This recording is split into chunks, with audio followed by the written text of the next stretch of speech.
Mas o objetivo nosso hoje é conversar de uma forma mais macro, sobre a forma como o sistema os criptoativos, essa realidade tão pujante, ela impacta o sistema bancário. Então, antes de começar a projeção, eu queria só colocar todo mundo na mesma página e colocar algumas ideias muito simples sobre o que é moeda, sobretudo, e como ela se liga com a questão do sistema bancário. Basicamente, pessoal, a gente disse que moeda é tudo que as pessoas e a sociedade aceite para realizar três funções, né? Ser um meio de troca, ser uma reserva de valor e ser uma unidade de conta. Então, se a gente tiver, por exemplo, na cadeia, no ambiente carcerário, é comum usar-se cigarro como moeda. Por quê? Porque eu posso usar para colocar outra coisa, eu posso, aquilo preserva valor, se eu guardar num espaço talvez sem umidade, aquilo preserva valor, quer dizer, não se deteriora facilmente, não é altamente perecível no cigarro, pode ser guardado algum tempo pelo menos, e ela pode também servir de unidade de compra. Eu vou falar, eu compro, isso aqui vale tantos cigarros, tá? Então, a gente vai ver depois que o criptoativo, o que a gente chama de criptomoeda, talvez muitas vezes elas não possam realmente ser tidas de forma plena como uma moeda, porque uma dessas três características falha. Né? Mesmo o Bitcoin, é difícil a gente usar ele como meio de troca, no sentido de que não é muito confortável a gente fazer pagamento com ele, e as oscilações gigantescas de valor pode talvez torná-la algo complicado como para ser uma reserva de valor, né? Ou para usar para medir contas. Quanto que você quer nessa casa? Eu quero tantos bitcoins, né? E veja bem, como oscila muito, quer dizer, como unidade de conta para dar preço às coisas, ela acaba tendo uma oscilação muito grande. Então, vamos já começar essa premissa dizendo que criptomoeda talvez nem sempre atenda plenamente todas as funções de uma moeda clássica. Então, essa é a primeira ideia que eu queria colocar. A segunda ideia que eu queria colocar para vocês é que o que a gente chama de moeda, ou seja, algo que serve para meio de troca, unidade de conta e reserva de valor, é uma coisa que existe num lugar, no banco. A moeda que a gente usa, pessoal, é a moeda bancária. Quando a gente pega hoje as carteiras da gente, o bolso do casaco, tem lá R$10, R$5, né? A gente raramente anda com muito dinheiro. Se anda com muito dinheiro é algum político corrupto, né? Porque quem anda com R$10 mil dentro do carro? Ninguém, né? O nosso dinheiro não está em papel moeda, o nosso dinheiro está no banco. Ou seja, a moeda que existe é a moeda bancária, né? E de fato o meio circulante, papel ou moeda metálica é 300, é muito pequeno, 300 bilhões. A moeda bancária, os depósitos bancários são muitas vezes superiores a isso. Então, a moeda que a gente usa é moeda bancária. Quem cria a moeda é o banco. E ele que registra essa moeda. Essa é a primeira premissa. Por quê? Se a gente está falando, a gente está tentando entender o impacto que os criptoativos pode ter no sistema bancário, a gente tem que entender também que o sistema bancário ele tem um papel-chave de criar o que a gente chama de moeda. Então, quer dizer, se a gente cria o sistema, existe a possibilidade de usar uma moeda com as funcionalidades da moeda bancária sem o sistema bancário, essa é uma primeira questão. Bom, agora, como é que os bancos não só eles registram a moeda que a gente tem, então nós temos toda lá a nossa continha, a nossa instituição, o nosso dinheirinho lá guardado, o banco tem mais, o banco cria a moeda. Isso é algo que não é intuitivo. E eu vou de uma forma muito simples, já que essa é uma primeira introdução, né, explicar como isso acontece. Acontece da seguinte forma: o banco opera por um que chama de sistema de reservas fracionárias. Então vamos imaginar que eu deposite R$100 no banco, né? Deposito R$100. O banco não fica com aqueles R$100 parado. O banco ele mantém em reservas R$10, né? E ele empresta os 90. Aí, imagina que ele empreste para a Carolina. A Carolina recebe esse empréstimo, que é sempre escritural, ou seja, abre-se para ela, na conta dela, olha, Carolina, aqui estão R$90. O que ela faz com esses R$90? Ela pega, talvez, alguma coisa, mas ela continua, às vezes ela deixa o dinheiro, pode preferir deixar o dinheiro depositado no próprio banco. Ou se não for nesse banco, ela pode pegar do banco que emprestou e pôr em outro banco. Mas vamos pensar no sistema como um todo. Quando o banco empresta R$90 para a Carolina, o dinheiro continua no banco. né, numa conta bancária, ou dela, ou em outra instituição. Então, quando esse dinheiro continua, o banco novamente pode emprestar. Então, dos R$ 90, ele mantém R$ 9 e empresta também. Por que ele mantém sempre 10% ou 11%? Pode acontecer, a gente chama isso de encaixe. Para se a pessoa, eu que depositei o 100, a Carolina que depois manteve lá os 90, pode ser que ela queira sacar dinheiro. Então a gente sempre, estatisticamente, olha, ninguém saca mais que 10% do tempo. Deixando um fundo de reserva de 10% dos depósitos, você consegue fazer frente aos saques. Você pode emprestar o resto. Muito bem, então a Carolina, eu os 100, o banco teve 10 de reserva e emprestou 90 para a Carolina. A Carolina deixou no banco os 90, quando o banco viu que estava ali, ele pegou, emprestou, deixou R$ 9 para casa da Carolina vir sacar, emprestou 81, emprestou para o Luca. O Luca também recebeu aquilo com o negócio, está lá dinheiro aplicado no sistema, o banco vai perceber que ele deixou o dinheiro, empresta novamente. Então existe aquele dinheiro, aquele depósito inicial, ele vai sendo, à medida que o banco empresta para outras pessoas, aquilo gera mais moeda e aquilo cria um multiplicador bancário. Então, quer dizer, toda moeda que existe, que a gente usa numa cidade moderna, é uma moeda que está nos bancos e que é criada pelos bancos quando empresta. Né? Quando empresta, ele duplica aquela quantidade de moeda, passa a ter uma outra representação gráfica numa conta de um valor, e aquilo ele está criando moeda bancária, que é a moeda que existe. Dito isso, uma questão também, só para colocar todo mundo na mesma página. E por que as pessoas aceitam isso? Né? Se o dinheiro não está lá no banco, como é que a gente tem estabilidade? Bom, primeiro que existe toda uma regulação prudencial e toda uma série, um regramento para garantir a estabilidade dos bancos. Segundo, porque há um negócio chamado Banco Central do Brasil que, numa situação de uma corrida bancária, ele pode socorrer um banco e evitar quebra. Terceiro, porque a gente respeita a moeda, a gente usa a moeda e dá valor à moeda, porque existe o Banco Central do Brasil, com os instrumentos próprios dele, consegue manter uma certa escassez dessa moeda. Esse processo de criação de dinheiro pelos bancos, se ele fosse limitado, se os bancos pudessem prestar ilimitadamente sempre, haveria muito pouco valor. O dinheiro seria criado com muita rapidez. O que o Banco Central do Brasil faz? O Banco Central do Brasil ele tem um instrumento chamado Open Market, ele compra e vende títulos, né, de dívida pública. Quando ele vende, quando ele quer tirar dinheiro da economia, né, ele oferece para os bancos títulos da dívida pública, aí o banco, em vez de emprestar, o banco pega aquilo, em vez de deixar, o banco compra os títulos. Quando ele compra os títulos da dívida pública, ele sai daquele setor. Agora, quando o Banco Central faz o contrário, quando o Banco Central quer injetar dinheiro na economia, ele compra, tira dos bancos os títulos de dívida pública, aumentando as suas reservas, e os bancos podem emprestar mais. Então, quer dizer, é como uma torneirinha. O Banco Central quer segurar a economia, ele segura a economia vendendo títulos de dívida pública, os bancos compram, quando eles estão com dívida pública, eles não emprestam para os particulares. A economia esfria. Quando acontece o contrário, o Banco Central está achando que a economia está muito devagar. O Banco Central ele pode aumentar a liquidez da economia. Ele faz isso comprando de volta títulos de dívida pública.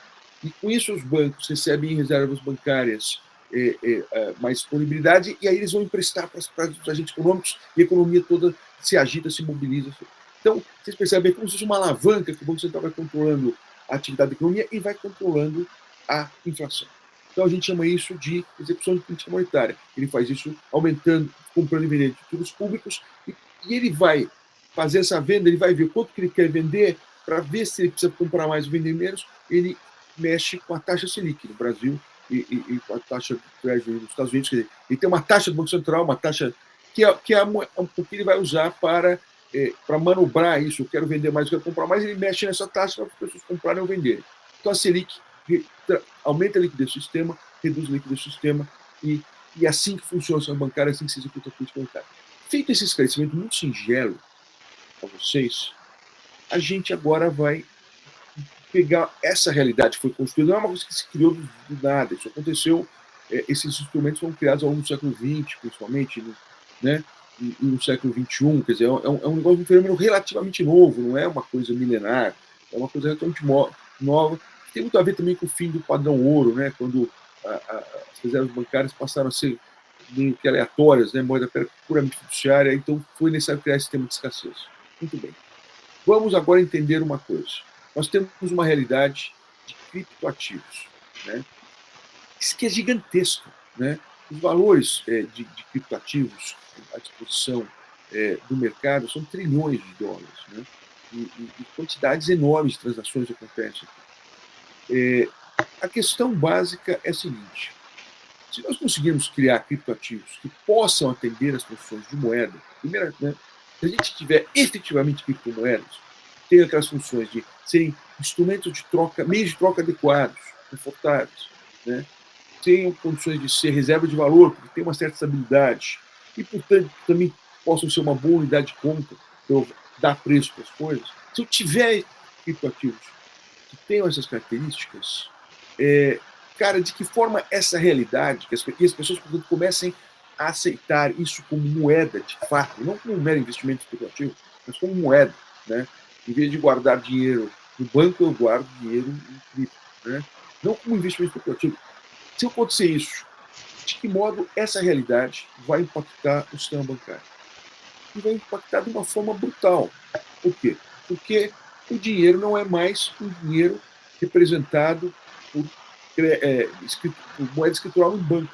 O dinheiro passará a ser o dinheiro representado em blockchain. E aí eu não posso.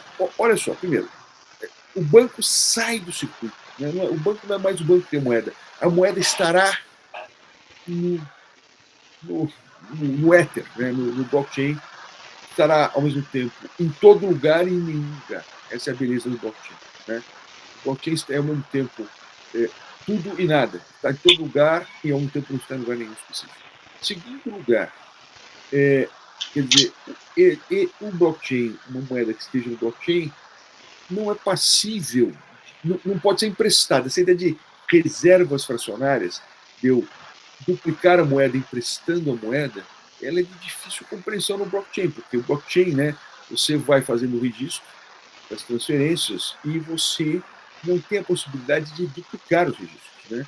É uma transferência quase linear, né? Cadeias lineares de excedentes, o que dificulta um pouco a compreensão dessa ideia de que essa moeda possa, de alguma forma, ser multiplicada. Isso é, né, por uma instituição que elas nem estaria presente, que tem o banco.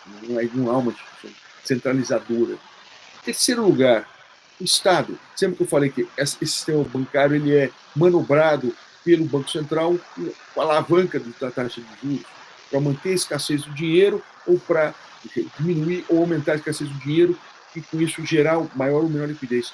Cara, aqui eu não preciso, em princípio, me preocupar com a questão da escassez, porque o blockchain, em princípio, se as pessoas aceitam aquele criptoativo como algo moeda, o blockchain já é por si algo que vocacionado a algum tipo de escassez. Ele tem ele não é ilimitado, ele não é infinito, né? Ele já é algo, o Bitcoin tem aquele seu limite, né, de numérico, ele é estruturalmente escasso, né? É uma coisa impressionante. E outras criptomoedas também terão uma escassez quase que natural, né?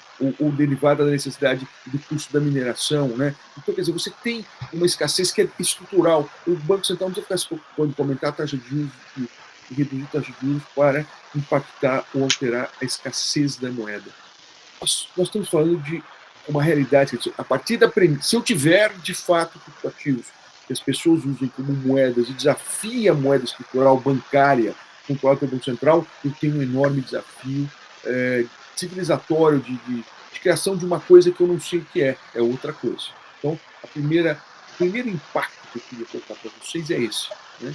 O segundo impacto é com relação às chamadas operações de câmbio. Né? O que é o câmbio? O câmbio é uma troca de uma moeda pela outra. Né? As políticas de câmbio, as transferências internacionais implicam sempre transferências de câmbio, reais para dólar, real para euro, né? Para dólar canadense, enfim, a gente está sempre. A partir do momento em que eu tenha uma moeda no blockchain, e essa moeda ela tem uma aceitação e um uso social amplo, até para fora das fronteiras, ela passa a ser naturalmente uma moeda internacional, algo que podia gerar uma, uma, uma troca, né? As pessoas aceitam aquilo. Né?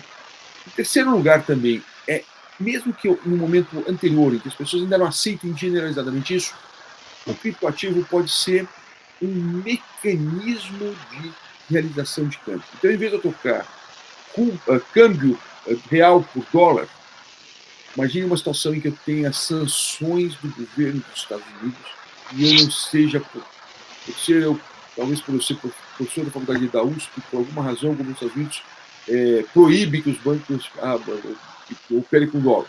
Né? As coisas que a gente tem visto, a gente não compreende muito bem a razão de ser dessa maluquice comunitária. Ora, no entanto, eu poderia perfeitamente imaginar uma situação em que eu não posso tocar reais por dólar, mas seria muito difícil o governo dos Estados Unidos controlar se eu conseguir comprar dólar através de uma operação intermediada por criptoativos. Né? É mais difícil. Então, às vezes, o criptoativo ele se presta a ser um instrumento de transferências internacionais. E, ao fazer isso, ele também acaba esvaziando um pouco o poder e a força dos Estados e dos bancos centrais na estruturação das transferências, das operações cambiais e das transferências internacionais de divisas. Então, é um outro desafio que nós temos aqui. Né? Então, uma coisa que a minha preocupação, e agora sim eu vou começar a aproveitar a minha apresentação, vamos ver se eu consigo fazê-la como fiz da outra vez. Sim. De novo está dando algum problema. Não tem idade. Eu continuo, então. Engraçado, a gente tinha feito aquele teste e dado certo. Né? Eu não vou perder tempo de vocês, eu vou continuar apenas falando. Deixa eu só abrir aqui o que eu ia dizer para a gente não. Bom, então, agora vamos então tentar entender de novo. Quer dizer, a primeira questão que eu quero comentar é aquilo. Quer dizer, se um criptoativo for atender as funções, as funções próprias e clássicas de uma moeda, ela será um desafio ao sistema financeiro. Então, talvez o primeiro grande C que a gente tem que enfrentar é: existe realmente a possibilidade de criptoativos atenderem essas funções? Né? Então, primeira coisa, o Bitcoin, que sempre que é o primeiro criptoativo, né? E a criptomoeda por excelência, aquela mais usada. Primeira coisa, ela pode ser uma boa reserva de valor. Quer dizer, as oscilações são tão significativas, embora é claro que no longo prazo a gente perceba, né, uma crescente, né, mas as oscilações são impressionantes, parece uma curva desses exames, um eletrocardiograma, coisa do gênero. Essa instabilidade natural do Bitcoin talvez a torne imprópria para ser reserva de valor e, sobretudo, para ser unidade de compra. Porque, quer dizer, se eu quero vender esse celular para alguém, eu ponho a venda, né, as pessoas querem saber quanto custa. A referência, se eu referir a Bitcoin, o próprio preço do meu celular sobe e desce em relação aos demais preços da economia, de uma forma muito, muito alucinante. Né? Então, talvez as oscilações do Bitcoin, os criptoativos de modo geral, as suas oscilações não sirvam, compliquem a ideia de que possa ser reserva de valor ou unidade de compra. Aí, claro, surgem as stablecoins, com uma tentativa de estabilização do criptoativo, vinculando a um ativo financeiro ou a um ativo real qualquer. Né?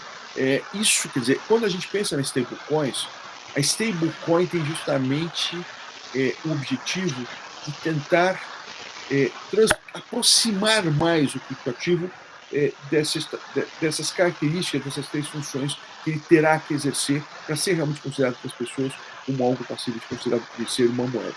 Né? Bom, mas temos um outro problema. Se a instabilidade é algo que já dificulta o uso do ativo como moeda, um outro problema que temos é o próprio uso como meio de troca. Né? Então, por exemplo, o Bitcoin especificamente, nós temos um problema de escala. Né? O blockchain do Bitcoin processa 240 mil transações por dia. Qualquer dessas empresas de cartão de crédito, ela executa 200, 300 milhões de operações por dia. Então, é uma escala muito maior. Né? O Bitcoin, o número de operações do Bitcoin é muito inferior às transferências que acontecem com dinheiro eletrônico. Né? Então, isso que aliás explica as oscilações brutais do Bitcoin, porque como as operações são poucas e lentas, pequenas operações podem impactar a média. Né? O segundo problema que eu tenho para usar o criptoativo como meio de troca, também é uma, como eu falei, é uma das principais e mais relevantes funções da moeda, é o fato da operação ser demorada. Né? O blockchain do Bitcoin faz 6 a 7 operações por segundo, enquanto que um cartão de crédito, as empresas de cartão de crédito conseguem processar milhões de cartões de crédito, né? Milhões de operações com muita rapidez. Então, isso também dificulta o uso. Se o stablecoin foi pensado para aproximar os criptoativos ao dar estabilidade, da ideia de zero valor e de unidade de conta, no caso do uso do meio de pagamento, a rapidez ou a dificuldade operacional das transferências foi uma das inspirações do Ethereum. Né? O Ethereum ele é mais rápido, bem mais rápido que o Bitcoin, exatamente para facilitar o uso com o meio de troca. E por que o Ethereum ele foi pensado para isso? Para que seja algo que facilite o uso com o smart contract. Né? É isso que a gente vai. Então, quer dizer, cada novo criptoativo que surge, de certa forma, às vezes ele tenta atender um problema ou outro que possa aproximando cada vez mais de um uso adequado daquilo como moeda, ou seja, algo que possa atender as funções de meio de troca, unidade de conta e zero valor. Bom, agora vocês podem me perguntar, mas professor, o Central Bank Digital Currency, né, o CBDC, ou a moeda eletrônica criada por alguns países, isso é criptomoeda? Não. Claramente, o Drex, né, que a gente chama de Drex no Brasil, né, do Real Digital, é um nome que ainda não sei se eu gosto desse nome, eu tenho dúvida. Foi feito até um concurso pelo Banco Central, mas eu tenho dúvida se não haveria um nome mais bonito e mais nacional para isso. Mas o próprio Banco Central, né, em 2014, esclareceu que a moeda eletrônica não é uma criptomoeda garantida pela autoridade bancária. Né? Ela nada mais o real digital nada mais é do que uma representação em blockchain da moeda nacional. Então, não tem nada que ver, quer dizer, ele é absolutamente, ele é indissociável da própria moeda nacional. Né? É só uma representação de uma forma dela. Né? Uma representação digital da moeda física. Né? É apenas isso. Esse é o DEX. Né? Bom, então, pessoal, a primeira questão que eu estava colocando é: será que, à medida em que se a gente vier a desenvolver criptoativos que atendam às funções clássicas da moeda, nós teremos um desafio grande ao sistema bancário? Mas, insisto, embora algumas dos criptoativos mais usuais estejam avançando na busca de estabilidade ou na busca de agilidade como a gente troca, essa ainda não é uma realidade. Agora, uma vez que a gente alcance, e a inovação ela é ininterrupta, então sempre, a gente sempre tem novas coisas, se a gente conseguir criar uma moeda que seja ao mesmo tempo estável e de fácil uso, rápida e de fácil escala e usável para também operações do dia a dia, a gente talvez tenha aí claramente, né, eu vou, em vez de usar o meu real, o Pix, e pagar em reais, eu poderia usar rapidamente essa moeda no futuro, esse criptoativo do futuro para fazer minhas operações. Nesse momento no futuro, que eu tenha realmente um criptoativo que funcione como moeda, ou seja, eu tenho realmente uma criptomoeda, quais são os desafios que o sistema bancário? São desesperadores. O banco, o que o banco faz? O banco ele opera como um intermediário financeiro. Então, quando eu faço um pagamento, quando eu pago para o Fábio alguma coisa, Rui para Fábio, na verdade não é Rui para Fábio, é Rui para o banco do banco do Fábio, banco do Fábio para o Fábio. Então, o Banco Central Bancário é um sistema de intermediação financeira. E enquanto que as operações em blockchain, como nós sabemos, é peer-to-peer, é par-to-par. Então, uma efetiva moeda, uma efetiva criptomoeda, ela torna desnecessário os sistemas, as instituições de pagamento e as instituições financeiras. De novo, também, ela torna desnecessária a ideia de câmbio, porque eu posso, as pessoas, as partes estrangeiras, se eu tiver uma dívida com alguém na Coreia do Norte e a pessoa aceitar aquela criptomoeda, eu poderia fazer a transferência direta sem o câmbio. Ora, o câmbio é algo com os quais os bancos ganham muito dinheiro, né? Outro desafio é uma moeda não estatal. A cunhagem de moeda, desde a antiguidade, desde a antiga Lídia, do rei Creso, cunhar moeda é uma afirmação de soberania. O rei é o cara que cunha moeda. E aqui eu vou ter uma moeda que é não estatal, né? Uma moeda que é criada livremente pelos agentes econômicos no blockchain e aceita por esses agentes econômicos como válido. Então, eu não tenho o Estado, e se eu não tenho o Estado, eu também não tenho um banco central para zelar por essa moeda. Então, isso é realmente um desafio enorme. Agora, um outro problema, e um último problema, que eu queria colocar, que pode ser um desafio da generalização das moedas digitais, é o problema da falta de privacidade no uso da moeda, da criptomoeda, por causa da sua transparência, né? Como fica tudo registrado em blockchain, se eu paguei, eu queria ajudar alguém, eu fiz um pagamento em moeda digital de uma parte para outra, vai ficar registrado aquele pagamento. Aliás, o Drex, o Banco Central tem tido uma certa dificuldade no momento com a regulação do Drex, justamente para verificar como que ele foge do problema de preservar a privacidade das operações que foram feitas com aquele recurso no passado, porque tudo fica registrado no blockchain. E enquanto que a moeda corrente, né, não acontece isso, e a moeda bancária até acontece, mas há o sigilo bancário, né? Então não é algo que pode ser perceptível por qualquer pessoa que tenha acesso ao sistema, né? Há um sigilo. Então esses são talvez os principais desafios, né? Bom, como é que pode acontecer uma reação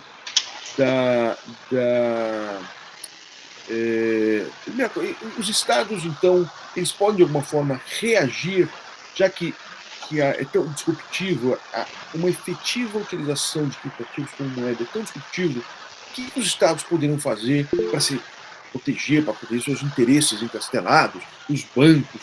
O banco não aceita, né? Bom, basicamente, o único que pode fazer é proibir, criminalizar o uso de criptomoedas. Então, o que a gente percebe, isso acontece na China principalmente, né, o exemplo clássico, a única forma que os estados têm de resistir ao avanço de efetivas criptomoedas, para que possam solapar suas funções e destruir seu poder monetário, é criminalizar o uso de criptomoedas. É o que a China faz. Então, de uma outra forma, ele não tem como impedir, né, o uso do blockchain. Ele pode, então, criminalizar, ele pode dificultar, criar bloqueios em software, proibir softwares de acesso a estruturas blockchain. Ele pode impedir os países autoritários de fazer isso, impedir buscas, né, por serviços de busca, tipo Google, que possam levar àquela plataforma ou alguma estrutura que permita o uso do blockchain.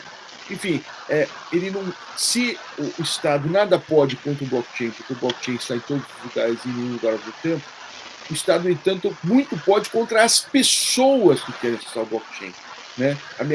O Estado pode ameaçar essas pessoas, o Estado pode bloquear o uso de hardware ou de software por essas pessoas para que acessem essa tecnologia, né? Então, isso é algo que é a única coisa que eles podem fazer. Vamos imaginar qual é a tendência, se a gente olhar o futuro, né? As criptomoedas terão realmente continuar se evoluindo a ponto de desafiarem o Estado e exigirem, às vezes, essas reações do Estado tão brutas. Eu diria para vocês que tudo tem a ver com uma questão de confiança das pessoas na moeda estatal versus confiança das pessoas nos criptoativos, né? Se as pessoas, nós temos, sobretudo no pós-pandemia, e por conta dessa absoluta desorganização do sistema internacional atual, todos os países do mundo estão com trajetórias alucinantes de endividamento, né, nacional. O Brasil dentro do terceiro mundo, talvez seja o que mais deve, mas quando a gente pega mesmo os Estados Unidos, né, os países do mundo todos, sem exceção, parecem estar despreocupados com o crescimento explosivo das suas dívidas públicas. Essa circunstância pode causar um tal medo, uma tal desconfiança em relação à moeda estatal, à moeda bancária, à própria segurança do sistema bancário internacional, que fortaleça de uma forma relevante o uso de criptoativos. Era, de certa forma, os criptoativos, se a gente conseguir encontrar e desenvolver uma criptomoeda que tenha essas características de estabilidade, facilidade de uso e a escassez que é essencial no mercado do Bitcoin, a gente conseguir compatibilizar tudo isso num criptoativo, que haja uma aceitação mundial disso, nós estaremos diante de um novo padrão ouro. Né? Durante o padrão ouro, a moeda, o Estado não tinha muita autonomia para mascarar o valor da moeda. A moeda era aquilo que valia o seu peso. O Estado acabava sendo um instrumento, o padrão era o ouro. Né? O mundo usava o ouro. A gente usava R$1.000, a Inglaterra usava a libra, assim como a gente usa quilômetros e a Inglaterra usava milhas. As moedas nacionais eram apenas medidas de ouro, não era diferente disso. Então, eu não sei, uma possibilidade que pode reforçar o uso das tecnologias das criptomoedas é uma perda de confiança das pessoas na credibilidade do sistema. Então, é isso. Nós temos um desafio, nós temos reações, nós temos ainda problemas tecnológicos para o uso daquilo como uma moeda disseminada, mas talvez uma perspectiva de uma crise mundial no longo prazo, uma vivência, quando vocês tiverem minha idade, de repente o mundo vai estar tão ferrado que todo mundo vai querer correr para um criptoativo que atenda essas condições tecnológicas. Não sei, é o futuro é isso. O que nós temos concretamente hoje, né? O que a gente tem de interessante, que eu acho uma experiência interessante, são justamente as moedas digitais. Né? As moedas digitais, elas tentam um caminho do meio, elas tentam usar o blockchain para ser mais um instrumento para o Estado. Quer dizer, o Estado ele continua emitindo moeda, ele continua usando a moeda bancária para os seus interesses e controle daquilo, mas ao mesmo tempo ele abre uma portinha e faz uma representação no mundo digital da sua moeda. Né? Então o Drex, teoricamente, ele é um real como qualquer um, ele é perfeitamente intercambiável. Né? Eu vou ter moeda representada no blockchain, assim como eu posso ter moeda representada no extrato bancário, é a mesma coisa, é intercambiável. Então, essa é a realidade. Nós já falei para vocês, nós temos alguns desafios. O primeiro desafio é essa questão da privacidade, que eu não vou repetir, mas temos um outro desafio que é para que vai servir o Drex? Né? Os vários países do mundo que estão avançando em moeda digital na blockchain, quer dizer, que também é a mesma coisa, é a moeda do país expresso no blockchain como uma outra forma disso. Por que eles estão fazendo isso? Os países que estão avançando nisso, a China, Suécia, países assim, eles tinham uma preocupação.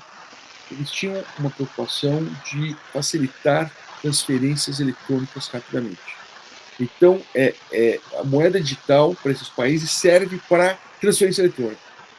Nós não precisamos do Drex para isso. Nós temos o Pix. O Pix é um instrumento, um arranjo de pagamento que permite transferências tão simples, tão rápidas, tão econômicas, entre entidades que não são necessariamente bancos, são instituições de pagamento muito leves, muito baratas em uso. Então a gente criou, pelo arranjo do Pix, essa maravilha civilizacional que tem, inclusive, gerado reações do governo americano, dos interesses daqueles que não têm interesse em que se generalize essa inovação. Né? A gente construiu já algo que quase que tornou desnecessário a ideia do real digital para transferências eletrônicas. A gente não vai precisar fazer isso. Então, para que vai servir o Drex? Né? Basicamente, na prática, o Drex vai servir só para smart contracts. Entendeu? O próprio Banco Central já percebeu, olha, o Drex vai ser para fazer. Eu não vou usar o Drex para fazer um pagamento para o Rafael, ou para a Mariana, ou para o Marcos. Não, né? Não precisa, eu uso o Pix. O Drex vai servir para smart contracts. O Drex vai servir para algo. Qualquer pessoa que já viu uma operação comercial, a celebração de um contrato, entre pessoas que não têm plena confiança uma na outra, já percebeu. O problema é o seguinte, é a simultaneidade, a sincronicidade da troca de prestações. Porque qual é o drama? Eu vou comprar um imóvel, né? Eu posso, assim, como é que a gente faz? Hoje em dia, a gente senta no cartório, ou faz eletronicamente, mas de qualquer forma, alguém tem que assinar a escritura e aí receber o dinheiro. Ou então receber o dinheiro e assinar a escritura. É impossível acontecer simultaneamente as duas coisas. Então alguém vai ter que confiar em alguém, né? Então eu confio no Luca, o Luca confia em mim, ele manda o Pix para mim, ó, tá ali todo mundo assim, vamos assinar, vamos. Ô Luca, me paga, o Luca me paga. Aí, em vez de assinar a escritura, eu saio correndo, né? Ou o contrário, né? Eu assino a escritura e o Luca não me paga. Aí é um pouco mais fácil, porque eu posso anular na justiça. A escritura vale, está assinada no cartório, o cartório não cancela. Mas eu vou ter que ir para a justiça para anular. Então, a falta de sincronicidade das trocas é desesperadora, né? Às vezes, quando você tem duas mãos, a gente pode até fazer simultâneo. Toma lá da cá, né? Me dá o dinheiro que eu solto a coisa. Mas quando é um imóvel, a gente não consegue fazer assim. Ou quando é um carro, a gente consegue fazer assim. Fica assinado assim.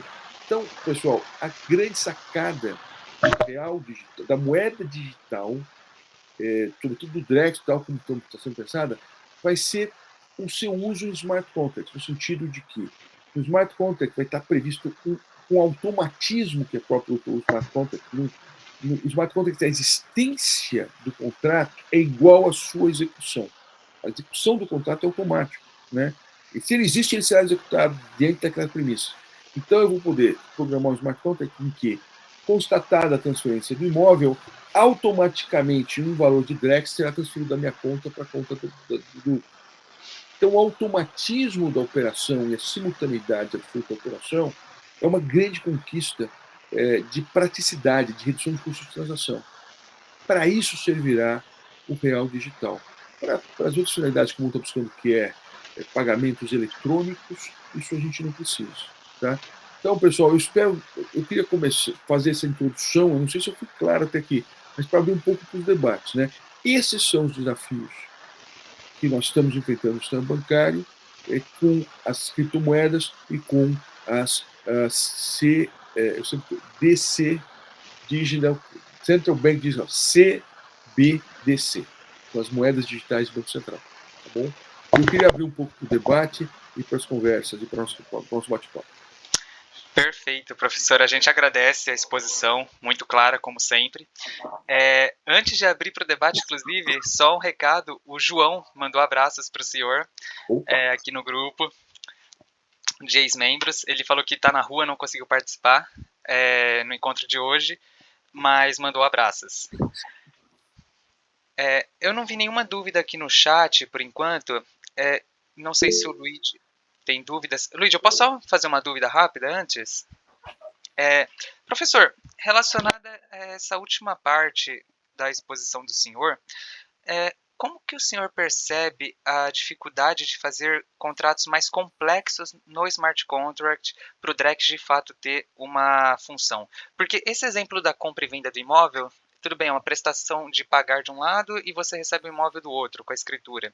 Mas um contrato com mais cláusulas, que tem que prever uma maior matriz de risco, por exemplo, o smart contracts vai conseguir ser utilizado para cumprir essa função? Perfeita a sua consideração. A gente no direito comercial, a beleza do direito comercial, e o Luigi está cursando isso, né? A gente está vendo, está sempre enfatizada, é a sua complexidade. Os contratos empresariais mais sofisticados, eles são extremamente complexos, eles envolvem uma multiplicidade significativa de prestações, e eles têm longa duração, e muitas vezes eles não têm prestações definidas previamente. Muitas vezes eles têm procedimentos que vão levar a determinação daquela prestação específica. Então, né, são chamados contratos relacionais. Eles vão, a relação, a obrigação vai se construindo ao longo da relação. Nada disso acontece. A gente tem, são contratos, o smart contract funciona muito bem para contratos instantâneos e spot. Então essa é a primeira, isso já reduz significativamente, né? Mas de qualquer forma, eu insisto, as compras e vendas vou dar um exemplo para você, tá? Também para mostrar como pode ser importante. A gente pensa no imóvel, o imóvel já é um bem valioso. Mas outro dia eu estava fazendo a compra e venda de uma empresa, né? Por, sei lá, 200 milhões de reais. Como é que você faz a compra e venda de uma empresa? Você assina no livro de transferência de ações daquela companhia, o controlador assina e a outra parte assina. É a mesma coisa. Eu posso assinar um documento que, portanto, transfere a empresa e esperar a entrada de 200 milhões da minha conta. E nesse caso, eu me lembro, salvo engano, havia muita desconfiança de parte a parte. Eu acho até que o cara pagou primeiro. Salvo engano, a gente só pagou, meu cliente só pagou, só assinou, depois de ter entrado o dinheiro na conta. Mas se na hora que entrasse os 200 milhões, ele fosse para o banheiro e desaparecesse. Então, assim, vamos convir. Mesmo essas operações instantâneas, elas são uma pequena parcela do universo de transações relevantes e cotidianas do direito comercial, mas elas são cotidianas, elas são numerosas e elas são importantes economicamente. Outra questão importante que você colocou, e esse é o mais complexo, são aqueles smart contracts que têm um componente de texto também, de interpretação.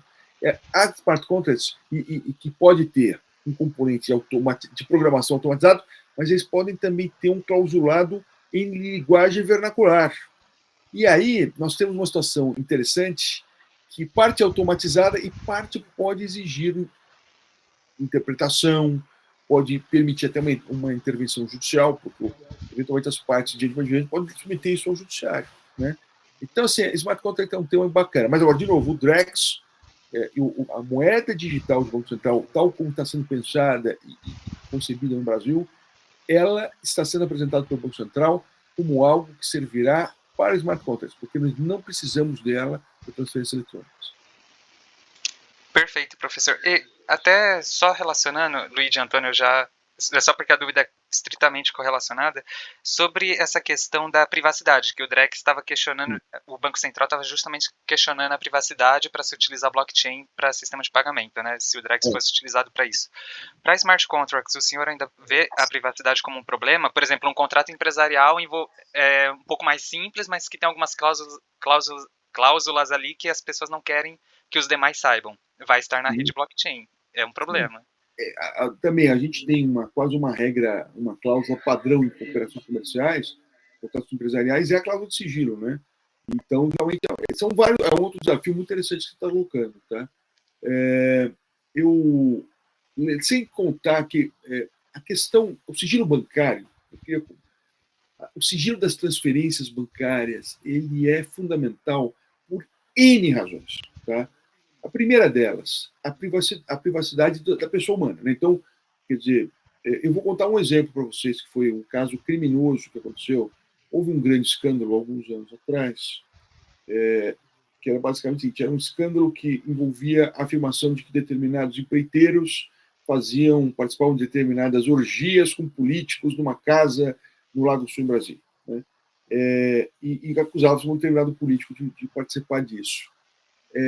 E quem denunciou, quem trouxe para a imprensa isso foi um caseiro da casa, né? E quando estourou esse escândalo, havia-se a suspeita de que aquele caseiro tivesse sido subornado pela oposição para fazer uma acusação falsa. Então, naquela ocasião, um dirigente da Caixa Econômica Federal acusou, olha, esse caseiro que fez essa denúncia recebeu 30 mil reais na sua conta, acho que o valor era esse, na sua conta bancária. Vazou a informação do sigilo bancário do cara, para ter 30 mil reais. Cara, você sabe o que tem sido 30 mil reais? Esse coitado desse rapaz, esse caseiro, ele tinha um sujeito que era o pai dele natural, e ele tinha procurado o pai, pediu que o pai o reconhecesse a paternidade. E o pai não queria, que o pai tinha outra família. O pai falou, olha, vamos fazer o seguinte, eu não vou reconhecer, mas eu vou lhe dar 30 mil reais para te ajudar, não sei o quê. Então o pai pega e transfere 30 mil reais para o filho para buscar que as pessoas não soubessem. E aí sai no Jornal Nacional, em todos os jornais, em todos os meios de comunicação, que ele era pai do outro, tinha dado dinheiro. Quer dizer, você percebe, isso foi um caso, isso é criminoso, né? A violação de bancário é crime, mas você veja a importância para a pessoa, né? Você quer manter sob sigilo, ou você ajuda alguém, né? Você tem um parente que você ajuda, você não quer que os outros parentes saibam que você ajuda, ou você... A vida, a dignidade da pessoa humana é fundamental, mas tem um outro aspecto fundamental, que é as empresas. Vamos imaginar que eu sou uma indústria, né? Eu faço pagamentos por salário, eu faço pagamento para fornecedores e eu recebo dinheiro dos clientes. Cara, se alguém tiver acesso à escrituração onde estão esses valores, ele tem um manual de funcionamento da minha empresa. Ele sabe onde eu compro. Eu tive trabalhando para arrumar um bom fornecedor, ele sabe quem é o fornecedor e onde eu compro. Ele sabe quanto que eu pago para o meu funcionário. Então, a Mariana trabalha na minha empresa, é advogada da minha empresa. Ele está pagando isso, eu vou oferecer mais, ela vem trabalhar comigo. Você percebe? A escrituração, as informações sobre essas operações econômicas, ela é algo que pode destruir uma empresa, ela é base. Então, convenhamos, a existência e a facilidade que você tem de ter essas informações, claro que não de uma forma, aquela história, né? Não é anônima, é pseudônima, né? Quer dizer, você sabe que há uma transferência, mas você consegue rastrear muitas vezes, né?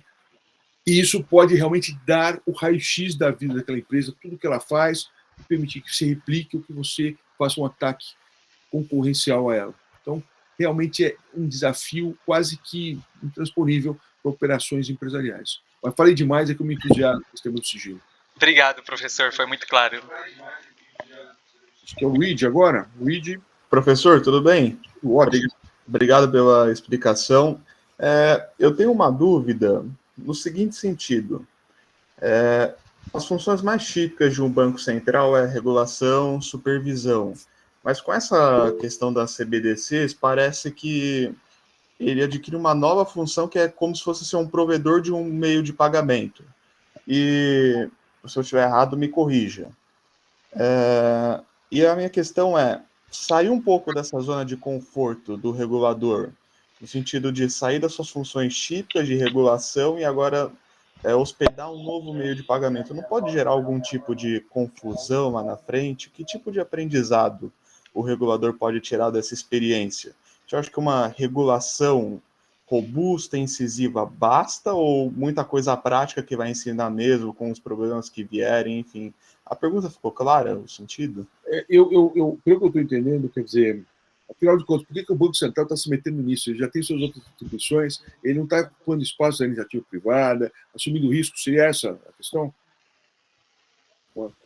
É mais ou menos nesse sentido, não questionando se ele deve ou não fazer isso, mas se isso é muito inovador para eles, vamos assim dizer, sai um pouco das funções clássicas dele. Bom, é muito interessante isso, né? Primeira coisa, eu sou um admirador da regulação. A capacidade do time do Banco Central de regular é bacana. A regulação implica, às vezes, você fazer uns movimentos exploratórios, né? Então, você tem que... A regulação não tem que ser só reativa, você tem que abrir determinados caminhos, tá? O Banco Central não é o único, não todos, os principais, o Banco Central da China, da Suécia, do Brasil, tem feito e avançado bastante nisso, né, na criação das moedas digitais. Com caráter exploratório. Como é que funcionaria? Aí não é uma coisa, né? É uma experiência, tá? É uma experiência. De novo, no caso do Brasil, inclusive, com essa alegação, para mais conta, mas para outros países, para funcionar, por exemplo, o caso do yuan, né, da moeda da China, o esforço ali é de transformar numa moeda que tenha maior aceitação internacional. Tá? Então, você pensa que cada Banco Central tem a sua razão para tentar criar a sua moeda digital. Tá? Essa é a primeira questão. Agora, não há grande... Tirando isso, quem tem a Europa, aí nós temos duas situações muito interessantes. Europa e Estados Unidos. A Europa, ela está fazendo experiências de uma forma, assim, só para dizer, olha, para mostrar que a gente domina a tecnologia. Não há um projeto de fazer um euro digital com a mesma amplitude que há o euro digital do Drex. Porque para eles, o euro já é uma moeda forte, então eles não têm lá muito, né? E os Estados Unidos está resistindo, né, e vê isso como um desafio muito grande à sua hegemonia internacional. Então, cada país tem a sua razão para testar ou para resistir à digitalização da sua moeda. Tá? Então, primeira esclarecimento que eu coloco. Agora, vou indo um pouco mais além da sua pergunta. A regulação financeira, ela tem que realmente ir construindo caminhos, e sobretudo caminhos no sentido de criar plataformas para que os agentes econômicos possam inovar e possam competir. Né? Então, a regulação financeira, tal como eu a vejo, ela é uma regulação financeira que abre portas, que amplia, ela é pró-competitiva. Né? Então, o PIX é o exemplo maior. Quer dizer, existem pessoas que criticam o PIX, dizendo que é uma intervenção do Estado na iniciativa privada. Ela seria uma intervenção se o Estado permitisse transferências diretas pela plataforma PIX de pessoa para pessoa não financeira. Mas ele existe sempre a intermediação de uma instituição financeira ou de uma instituição de pagamento. Então, não há uma estatização do sistema. Então, ela nada mais é do que uma plataforma pública, barata, né, extremamente eficiente, que amplia a competição, amplia a concorrência. Então, assim, é algo que é um dos vetores que deve ser buscado. A experiência do Drex é algo que o Banco Central quer criar para que os agentes econômicos tenham aquilo como uma referência para os seus negócios. Ele não quer ele dizer o que você vai fazer. Ele está dizendo, olha, eu estou criando isso, testando. Cara, se te interessar, use. É para ver dinamismo, para ver crescimento econômico, para ver competição. É isso. Se não interessar, a gente abandona, a gente, né, não dá importância, a gente desenvolve outras coisas, tá bom? Não sei se eu não sei se eu entendi a sua pergunta, eu não sei se eu respondi corretamente o que você pretendia, mas sempre me pareceu interessante. Não, respondeu. Quando eu disse confusão, eu posso ter me dado a entender um pouco errado, não no sentido dessas controvérsias, vamos dizer, mais filosóficas, políticas, enfim. Mas, tipo, vamos supor um erro no sistema, algo assim, algo... Como aconteceu agora com o Pix, né, que teve um ataque hacker, né? Uhum. Mas isso é inevitável, isso pode acontecer, cara, com a moeda escritural. Quer dizer, você percebe a responsabilidade de todo tipo você tem em qualquer sistema, né? Você pode ter a quebra de uma instituição financeira, você pode ter um ataque hacker contra uma instituição financeira que vai roubar a nossa moeda escritural bancária. Você pode ter um hackeamento. É mais difícil o hackeamento até no blockchain, mas é possível, né? Nós tivemos o caso clássico do Ethereum, do ataque de Ethereum lá na sua origem, né? Então, quer dizer, o risco tecnológico sempre vai ter, qualquer que seja a tecnologia, e precisa de Drex. Tá? Perfeito, obrigado, professor. Antônio Augusto. Tudo bem, professor? Boa noite. Está conseguindo me ouvir? Estou ouvindo bem, obrigado. Ótimo. Acho que é uma pergunta também um pouco que vem do que a gente estava discutindo sobre essa questão do risco também. Acho que é um bom gancho. Como que o senhor analisa a questão do lastro em criptoativo? Porque tem alguns economistas que vão dizer que o Bitcoin, por exemplo, não tem lastro. E a gente sabe que, e alguns vão dizer até que não é uma necessidade da moeda, não é uma necessidade teórica ter lastro. Mas não. O que, em última análise, você garante a validade de uma moeda cripto, de um Bitcoin, por exemplo, e garante que não surjam várias moedas que vão, ao longo do tempo, perdendo a sua validade, só migrando de uma moeda para outra? Anteriormente o Bitcoin, depois um novo cripto. Como que o senhor lida com essa tensão de alguns economistas dizendo da ausência de um lastro, enquanto outros dizendo que, na verdade, o lastro da criptomoeda e de todos os criptoativos, na verdade, são soluções matemáticas meio teoricamente programadas? Como que o senhor vê isso? Primeiro, o senhor acha que tem lastro ou não tem? E como que o senhor lida com essa tensão? Vamos lá, vamos. Claro que aqui é uma aula de direito bancário, mas é uma das minhas matérias favoritas na faculdade, lecionar na faculdade. Então, a ideia de lastro, vamos lá, nossa moeda fiduciária não tem lastro, de nada. Dizer eu tenho R$1 não quer dizer absolutamente nada, não tem nenhum significado no mundo real. Antigamente, no século XIX, ou até os anos 30, até 1933 no Brasil, dizer eu tenho R$1.000 significava, no princípio, que eu poderia ir ao banco e trocar aquilo por uma determinada quantidade de ouro. Isso chamava-se lastro. Então, o lastro era a ideia de que havia uma referência da moeda a alguma âncora, alguma coisa, era tocada por alguma coisa, geralmente o ouro, né? Então é isso, o lastro tem essa ideia. Tá? Com o fim do padrão ouro, tal, a gente não precisa de lastro, a gente precisa, no entanto, garantir a escassez da moeda. Uma moeda que eu produzo ilimitadamente, infinitamente, ela não serve para ser usada como de troca, reserva de valor, unidade de conta, porque ela não vale nada, né? Ela é que nem o ar que eu respiro, ela tem muito, ela é abundante, tá? Então, o que a gente faz? A gente vai garantir a escassez. Eu posso garantir a escassez de várias formas. No caso do Bitcoin, eu tenho uma escassez incrível, que ela é estrutural, é do próprio programa, né? Eu tenho um limite máximo. Isso que torna o Bitcoin o padrão ouro. Ele tem um esgotamento do sistema, né? Então, não existe propriamente um lastro, mas eu tenho uma escassez fixada, eu não posso ampliar, não pode chegar alguém, mudar para o programa e ampliar, né? Eu tenho uma quantidade limite. No caso das stablecoins, aí sim eu tenho o que eu posso chamar de um lastro. Quando eu tento dar estabilidade. Só que o Bitcoin, como eu falei para vocês, como por razões do pouco pequeno número de operações, você tem muita oscilação, né? Então, o que a gente faz? Cara, você vê, embora ele tenha um limite, ele oscila demais. Eu quero estabilizar. O que eu faço? Eu vou fazer um PEG, eu vou fazer uma vinculação do meu criptoativo a um ativo real ou um ativo financeiro, né? É claro que não faz muito sentido eu pegar e vincular um criptoativo a um outro criptoativo, porque aí eu vou ter então, que é o caso das stablecoins. Aí é bacana. Aí eu tenho propriamente a palavra lastro, no sentido que você está usando. Eu tenho uma reserva em moeda nacional ou uma reserva em algum outro ativo que lastreia. Quais são os problemas? Os problemas disso é a confiabilidade do lastro, né? Quem garante que o lastro lá está, né? Porque a ideia básica do blockchain é a descentralização. Eu não tenho uma entidade central garantindo isso. Então, ele de certa forma, quando eu trabalho com a ideia de uma entidade que garante aquilo, eu estou saindo realmente da filosofia do blockchain e eu estou entrando na confusão das organizações que tenham missões centralizadas, que têm uma missão. Alguém tem que zelar por esse lastro, alguém tem que fiscalizar esse lastro. Eu perco muito da beleza e da eficiência do blockchain, né? Porque, na verdade, todos os problemas que eu tenho em qualquer fundo de investimento, eu acabo tendo ali, eu posso ter que o cara abuse. Então, lastro, quando a gente fala em criptoativo, tem essa ideia realmente dos stablecoins e da necessidade de você ter algum tipo de fiscalização, de supervisão de que aquele lastro efetivamente existe.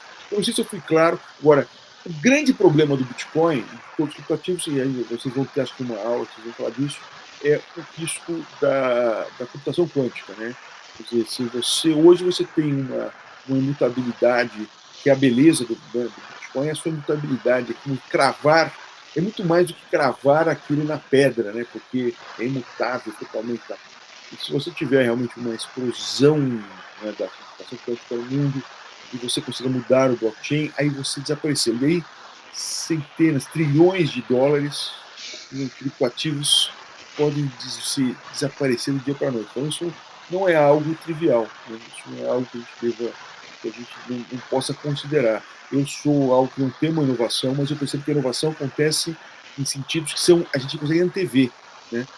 E isso é isso. Eu não sei se eu respondi a sua pergunta, Antônio, se está ok. Respondeu, professor. Acho que foi ótimo. Obrigado. Imagina.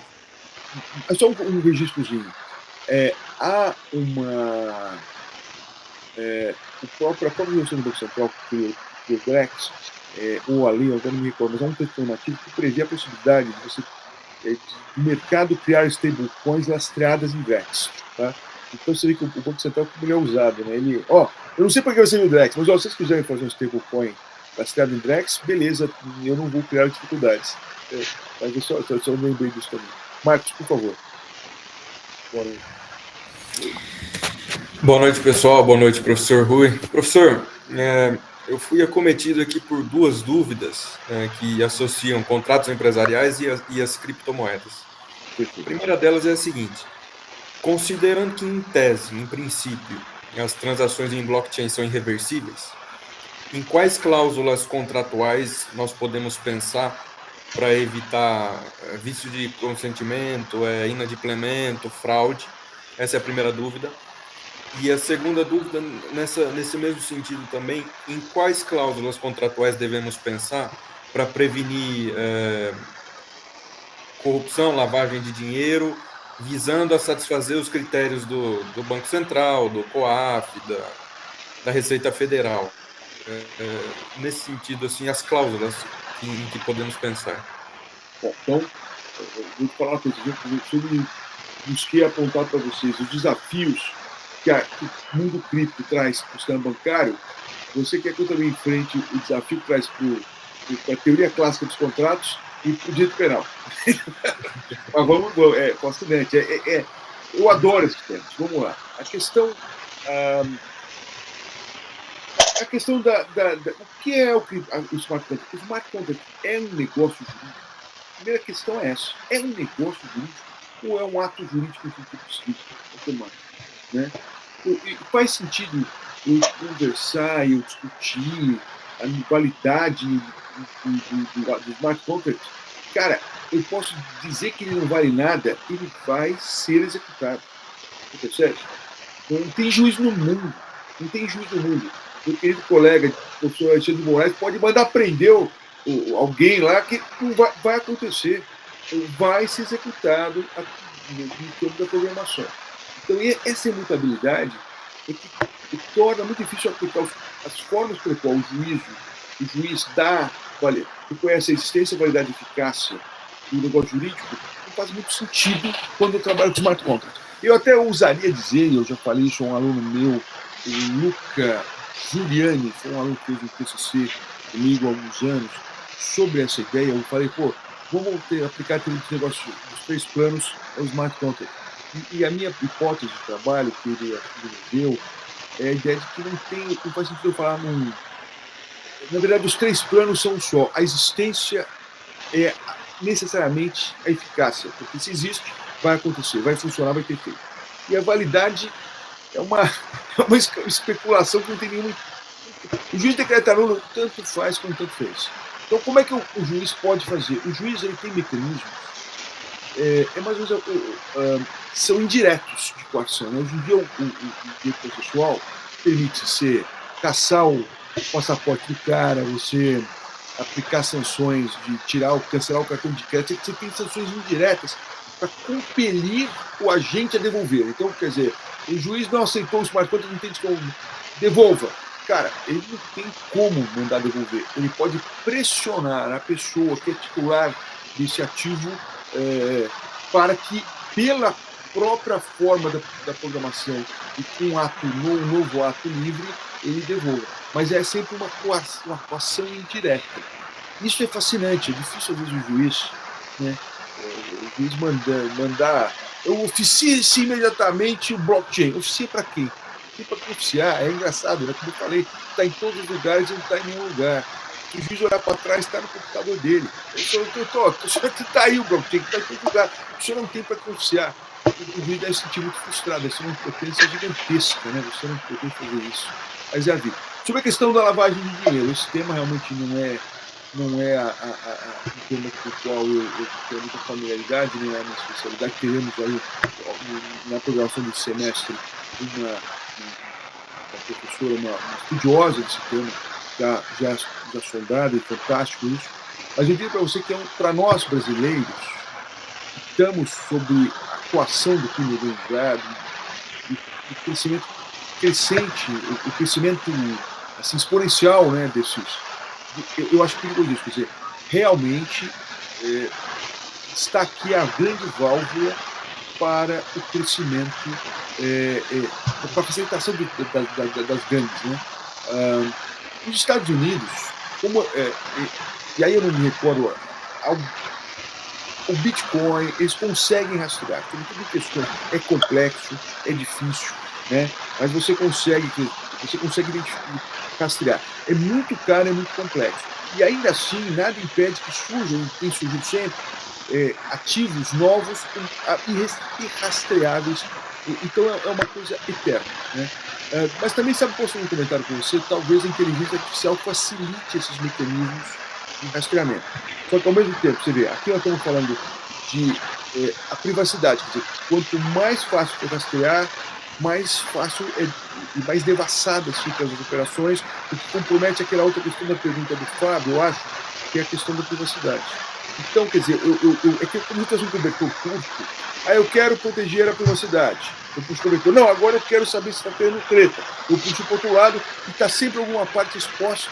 Isso é muito complicado. Então é um desafio instigante, né? E eu me pergunto isso, nós estamos registrando isso na internet, se alguém daqui a 20 anos ouvir isso, ó, cara, como eles eram ignorantes, eles não tinham percebido que o que ia acontecer a isso. Eu não sei o que é. Obrigado, professor. Eduardo, por favor.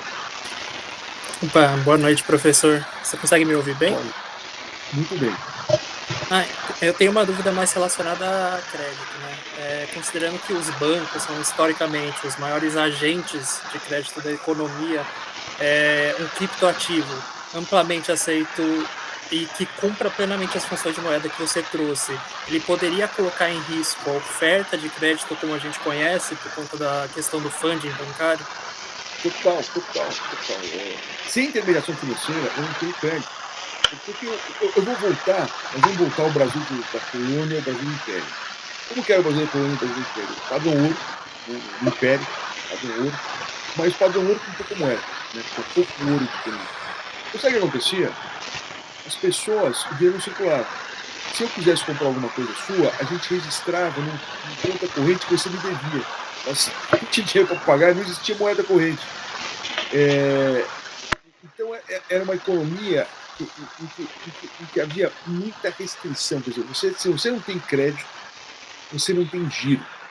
Os negócios estagnam. Tá? Então, assim, a economia brasileira do século XIX, uma economia bem padrão ouro, era uma economia em que circulava muito pouco operação, muito pouco dinheiro, e as pessoas realmente não conseguiam abrir linhas de crédito para financiamento de longo prazo. Era um inferno. Eu tenho muito receio, já que nós estamos voltando a uma espécie de... Se nós voltarmos a uma espécie de padrão ouro, ou seja, o mundo inteiro escolha que essa moeda ela é boa para servir como uma moeda. Ela tem as funções clássicas. Vamos todo mundo adotar ela. E ela, no entanto, ela é peer-to-peer, ela não é depositada em lugar nenhum, ela não gera multiplicador bancário, ela não é emprestada para ninguém, a não ser nas operações de nós. Nós estamos quebrando a estrutura de crédito. Eu não sei te responder como é que nós vamos viver numa sociedade dessa. Eu espero que a gente não volte ao século XIX, né, com essa estagnação financeira por conta dessa rigidez da indisponibilidade de mais recursos financeiros, essa liquidez da economia. Tá? Perfeito, professor. Ana Carolina. Oi, gente, tá dando para me ouvir, ok? Que eu tô sem microfone. Perfeito. Minha questão, acho que ela é um pouquinho, talvez, mercadológica, um pouquinho filosófica, pensando realmente na função para o Banco Central em investir nessa moeda digital visando os smart contracts. Pensando no ponto de que os smart contracts, pelo que eu consegui estudar um pouquinho, eles acabam tendo um custo muito elevado. Um custo elevado em geral para o país. E pensando que não, talvez, do ponto de vista experimental, não seja tão bem aceito de imediato, não seria necessária, talvez,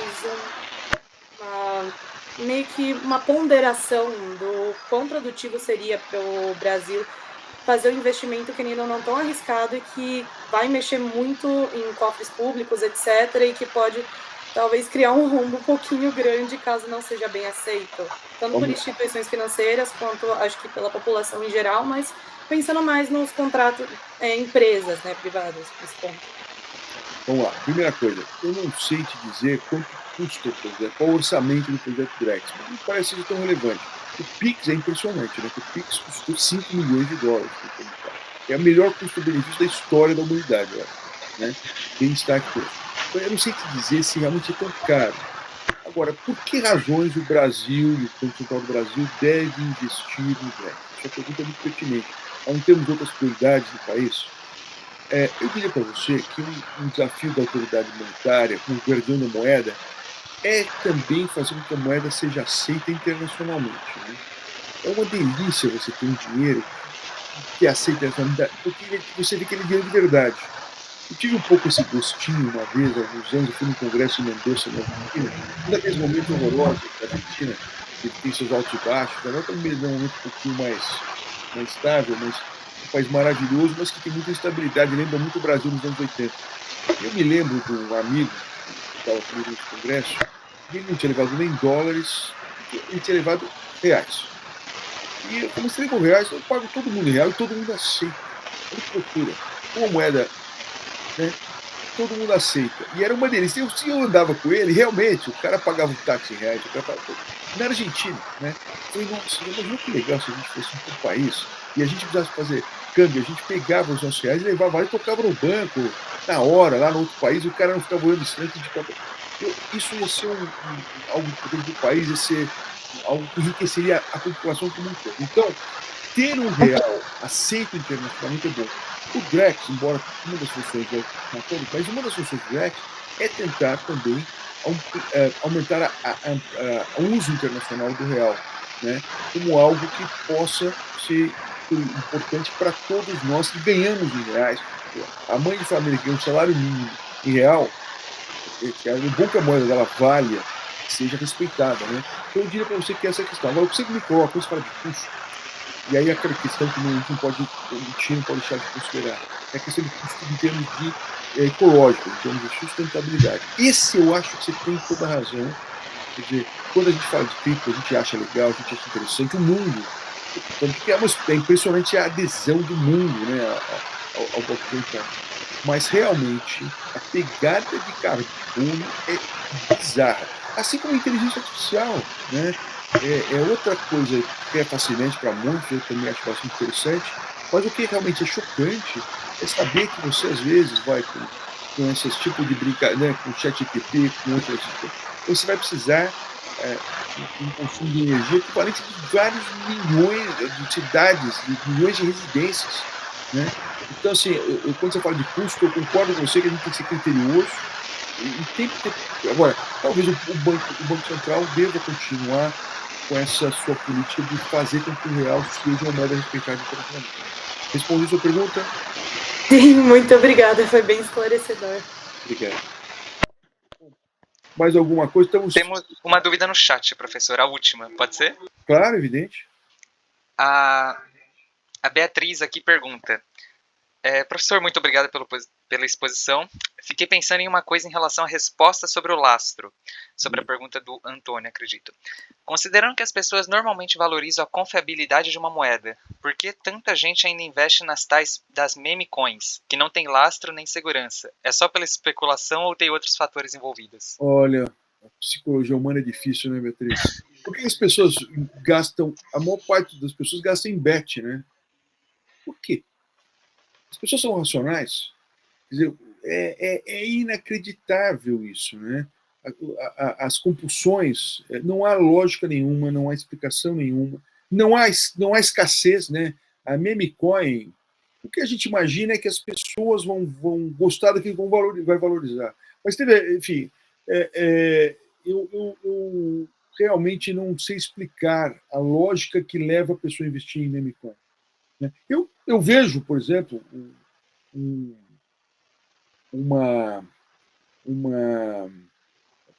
alguma adesão, por exemplo, se eu quiser fazer um apoio, por exemplo, no caso do Trump, o Trump tem lançado, né, meme coins para levantar dinheiro para a sua campanha política. Então, eu quero dar dinheiro de presente para o cara, eu posso fazer isso. Mas tirando isso, que é apoiar uma iniciativa em que eu sei que eu estou gastando meu dinheiro de mão beijada, agora, como é que a pessoa imagina que aquilo vai ser algo sustentável, um investimento que vai preservar valor ao longo do tempo?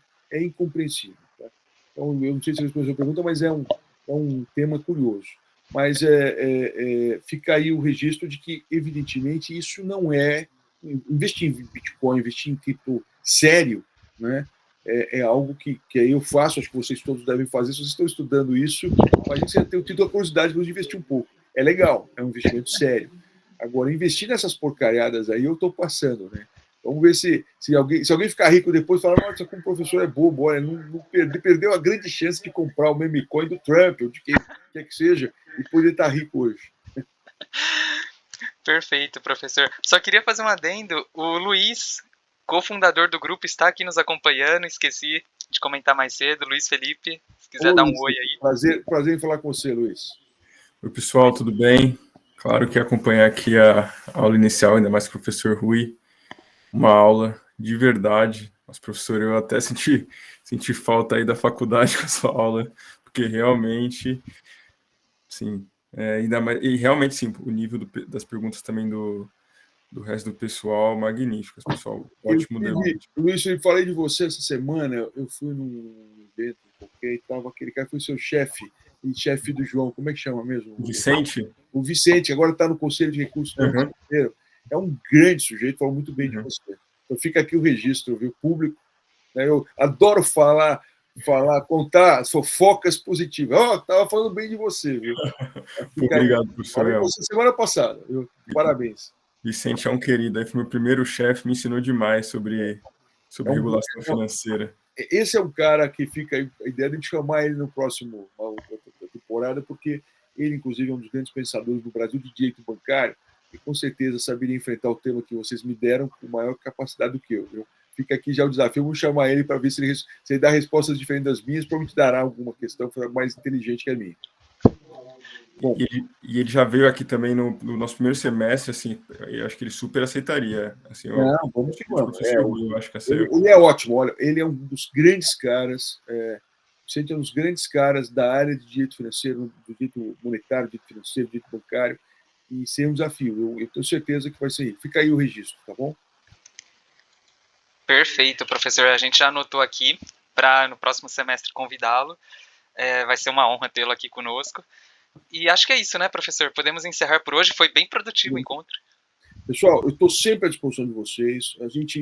Vocês são alunos da faculdade. Os que são alunos da faculdade sabem que nós temos no 4º ano a optativa de direito bancário que tenta mostrar a máquina do mundo, né? Como que esse mundo das finanças faz com que as coisas aconteçam.